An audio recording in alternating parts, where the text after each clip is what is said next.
Hey you guys, Stella's Knife Obsession, and I'm going to work on this bad boy tonight. It is the TwoSun TS45, and I'm going to, I guess I'll just show you. Yeah, I'll just show you what I do each step of the way. So, let's get started.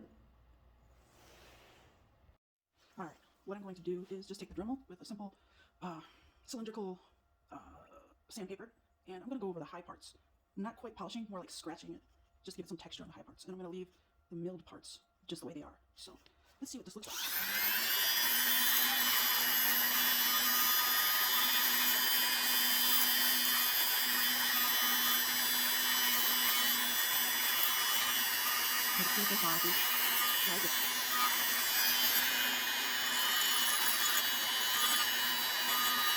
I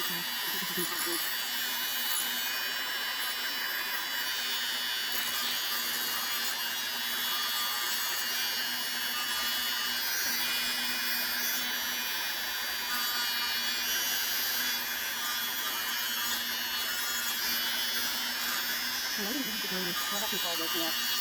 I'm getting traditional lighting chemo. I'm so happy about that. I've already gotten up my, I got the camera fund that you guys donated when I was live. I did pick up a couple things. But microphone is using right now, and tested it out, and so far it was just fine. It's not good. I just hope it gets funding. I'm a fan of it. I'm going to do all the things.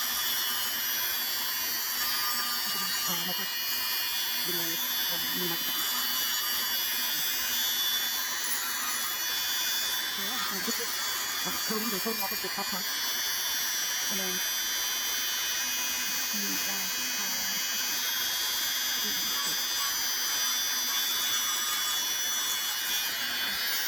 recommend big old habit helping.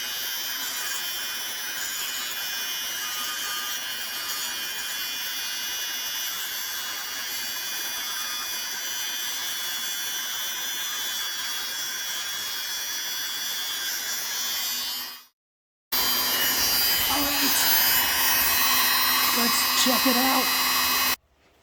Alright, I'm back. About to put some flame on this bad boy. Now, because I don't have a really great setup, I kind of have to improvise with what I do have. So as you can see, I have this jeweler's anvil, and I just, if I want to coat the whole thing in a solid color, I lean it like this, because when you have a piece of it or part of it on the anvil, the anvil's cold. So since I work out of my garage, the weather has a lot to do with how this ends up too, which is crazy. So there's so many variables when I'm doing anodization, especially because I use flame. So if you have any part of this on the anvil, it will take longer to heat up, therefore being a different color. So it works for when you do want different colors, but when you want one solid color, it's a whole different ballpark. So you kind of have to make sure the scale isn't touching another piece of metal or leaning on it. So that's why I put the pivot hole right on the corner, and then since the end is very thin, and it's, because of the lanyard and stuff, this should heat up just fine, even though it'll be touching the concrete, because it's small. So the smaller the piece is, the hotter it gets, and the more you can achieve as far as color goes. The top will be kind of like floating up here, will be, because the corner of the anvil will be through here. So I just figured I'd explain that to you guys. You wanted it, so here it is. I hope you're not bored out of your skulls. So that's why I haven't really done a whole lot of these types of videos. But so let's see. Well, that's just gonna have to work. It might move when I hit it with the flame. another thing I'm experiencing right now for some reason, I think it's because I'm using this type. Maybe I shouldn't have shown the brand, but I don't know if it's the torch itself or what, but it's kind of hard to get lit for some reason. So, and just I'll start it back up when I do get it lit. I don't want to embarrass myself. Alright, now it's a little on the light side, this flame, the way it's coming out, which I hate. Can't stand it, but there's nothing I can do about it. I'm either running low or this thing is, I don't know, stopping. It's not working properly. I don't know what it is, honestly, because it feels like there's plenty of fluid in here. So, we'll see, I guess. So what I'm going to try to do is just heat the whole thing up evenly. I'm going to try to anyway. And then the shinier parts, the parts that I dremeled, should be a slightly different color than the parts that are milled out. So sometimes it takes a while just to get it warmed up, honestly. In the cold weather, it has a huge effect on anodization. But I'll tell you, in the summer, it's so hot.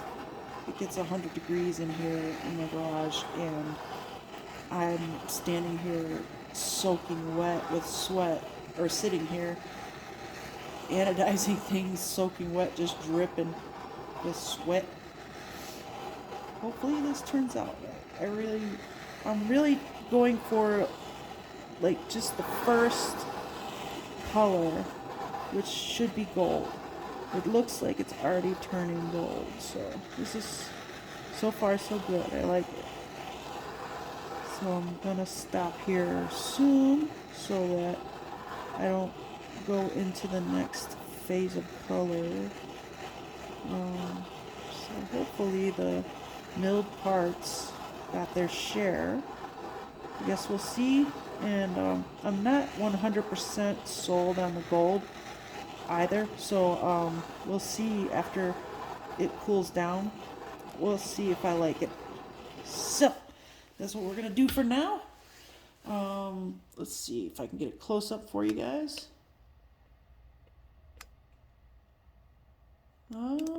Not the best lighting in the world, but that's a close-up for right now. We'll have to see. I'll show you when it cools down. See you soon. All right, kiddos, let's check it out here. So this is the lock bar side, and I've come to the realization I don't like it. I'm gonna retexture. I'm gonna do this a little differently, and I'm gonna fully color them dark. So I'm going to use some 80 grit flat. I'm going to use the flat one instead of the cylindrical one. This thing covers more area and it gives it a different effect, and I love it. This is one of my favorite things to work with, this bit right here. It's just, it covers so much area and it makes for such an easy job. It just works very well. I love it. So that's what I'm going to do. I'm going to texturize again, get that anode job off of there, and then I'll let you show you guys what it looks like, and then we'll go from there. See you soon.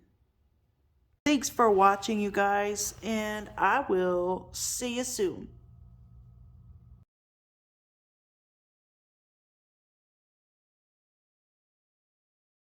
Alright, here's the finished product, you guys. I hope I get good reviews on this. So, I did the pivot collars gold because I thought they looked cool like that. Put a little texture on them, you know, and then here's the rest of the scales. I didn't do the backspacer. That might change. The pocket clip and the backspacer might end up getting done, but I'm not sure yet. So What do you think? There's no flipper tab. I deleted it. Let's see. Not too bad, or, you know, I've seen better, but, you know, it's all right, I suppose. And then, of course, it's got that TwoSun action. Even though they use ceramic ball bearings, but they use nylon washers. So it's kind of like, if you can, if I can find skiffs that'll fit in any of these, I usually replace them because they just run smoother. I don't know why. They just do. They run so good. So I'll be switching out some skiffs today, actually, in a TwoSun, in the Sabertooth. And then we'll look at the action on that baby when I'm done. But here is the finished product. What do you guys think? Let me know down below. Let's see if I can thumb roll it. Kinda, sorta. Alright. Ooh, great ergos on this bad boy. Alright. Hope you enjoyed the video. Subscribe if you're not already subscribed, and I'll see you soon.